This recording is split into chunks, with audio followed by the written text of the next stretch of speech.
I really believe that mindfulness is one of the best tools or practices that a person can have, not only entrepreneurs, but even if you're an employee or you're maybe a freelancer or maybe you're a housewife, wherever you are in your life or whatever you are doing, I think mindfulness is a very, very good practice to have in your life. So let me quickly just share how do I bring mindfulness into my daily life. So we all know that having routines in our life helps us become more successful or like happier. And interestingly, like when we start talking about the mind, the unconscious mind, is that whether or not you like it, you are creating routines and you are creating patterns in your life. And so, whether the question now is, are those routines, are those patterns helping you in your life in achieving what you want? So, when I talk about routines, I specifically am talking about helpful and useful routines in life. So, how do I bring mindfulness into my daily life? So, one of the ways I do that is I incorporate it into my routine. So, I have morning routines to start my day, and then I also have night routines to end my day. So, when I start my day, so the thing that has been happening recently in my life is that there was a phase wherein I sleep very late. So that means I wake up late as well. And then there are times that I was like, like very, very tired. So I'm able to sleep early.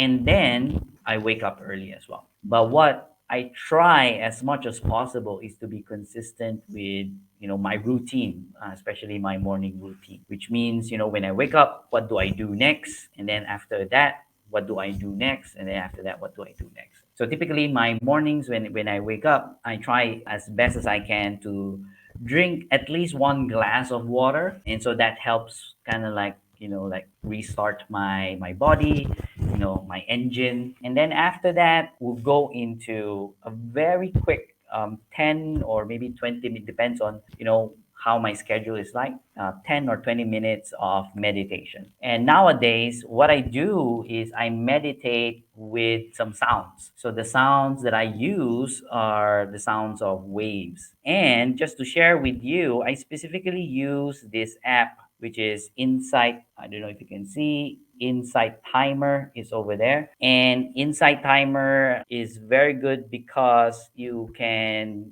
just use it as a timer, or you can have all those sounds, or it also has courses inside, like they have this 14-day mastering breath work challenges. So there's a lot there. And so that's kind of like what I do. So after I drink water, and then I would go into a 10 or 20 minutes meditation.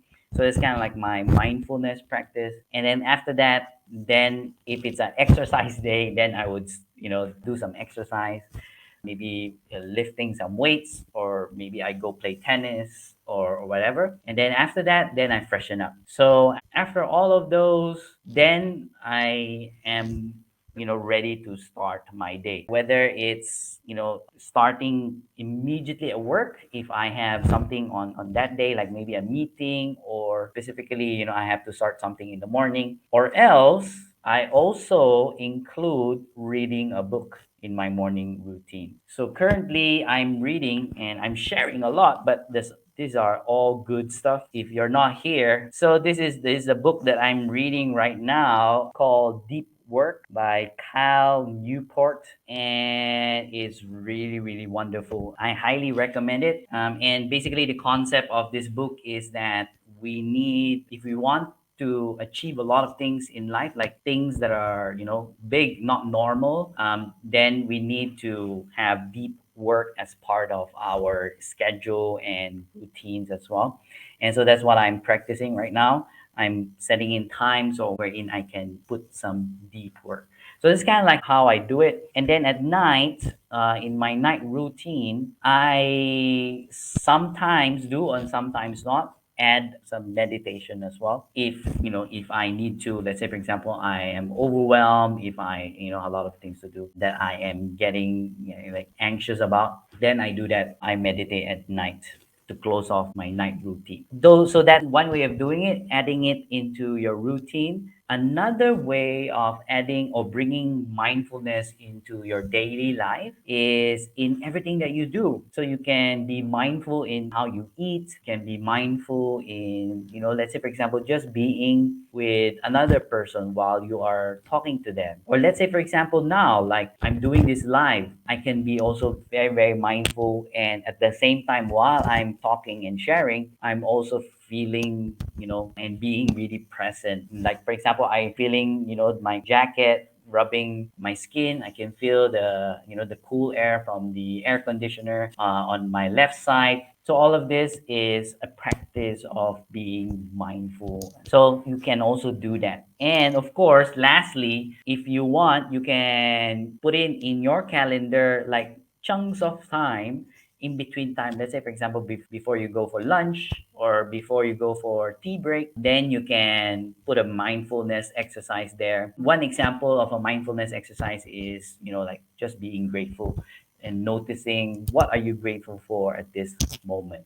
So that's another exercise that you can do, practice mindfulness. So those three things. So the first one is adding it into your routine, and then the second one is, like being mindful in everything that you do, like, totally being present in whatever you do. Maybe you're eating, or you're freshening up, you're showering, or maybe you're drinking your coffee, or maybe you're talking to someone, right? And then the third one is specifically putting small chunks of time in your day, in your calendar, when you do a mindfulness practice. My example is, that gratefulness exercise.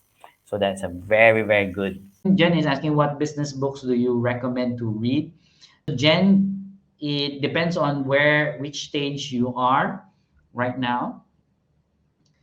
And so if you are still thinking of, how to start your business, and you want kind of like more of a structure, I can definitely recommend Business Model Canvas. So Business Model Canvas helps you identify the key parts of your business that you can, utilize and all these things. I'm looking at the books. If you want to like think bigger, like, like a company that you want to start, how to create a business, like a solid business. One is E-Myth. So E-Myth, and that is specifically talking about systems.